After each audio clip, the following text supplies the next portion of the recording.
Assalamualaikum rekan, let's explore the fascinating Aceh Besar in just one day. Are you ready? 1, 2, 3. Tada, ada yang bisa tebak kita di mana? Yes, delicious roti Samahani for the life for breakfast. Roti selai yang berasal dari daerah Samahani ini menyuguhkan cita rasa yang khas dan lezat. Sangat cocok dinikmati bersama secangkir kopi pancong khas Aceh biar kita makin semangat menuju ke destinasi selanjutnya. Carakan.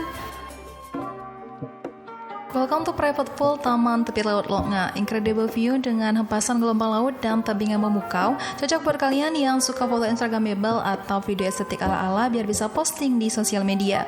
Lelah dan penat rutinitas mingguan langsung hilang di sini. Kemana lagi ya? Yuk lanjut rekan.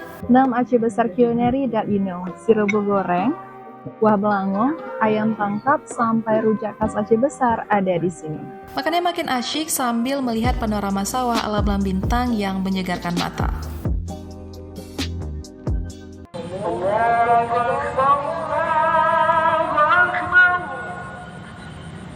As we know, Aceh Besar punya banyak masjid dan wisata Islami yang harus kamu kunjungi. Salah satunya Masjid Rahmatullah yang ada di Lempu'u, Aceh Besar. Masjid ini tetap berdiri tegak ketika bencana tsunami menghantam Aceh pada 2004 lalu.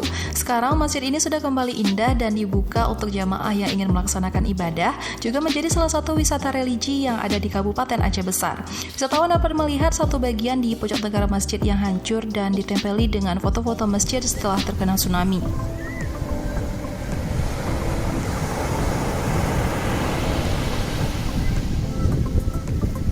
Menikmati sore di pantai Baba Kuala Loknga dengan keindahan senja yang berpadu hamparan laut Samudra Hindia. Berbagai macam kuliner bisa rekan cobain untuk menemani sesi cerita dan foto bersama. Sungguh akan menjadi sebuah priceless memory. Berhubung sudah gelap dan perut pun udah lapar, kayaknya asik nih kalau kita makan sambil uji keberanian dengan mencicipi si itik Pak Nasir atau juga dikenal dengan bebek kuntilanak. Bicarakan. Suasananya vintage dan sangat tradisional. Memang penampilan bisa menipu mata, tapi rasa tidak bisa berbohong. Si itik Pak Nasir ini harus banget rekan cobain. Pengalaman unik yang akan sangat berkesan ketika kamu berkunjung di sini. Of course, one day is not enough to explore all of the tourism destination in Aceh Besar. However, you can have an overall experience in Aceh Besar by visiting some of these recommendations. See you!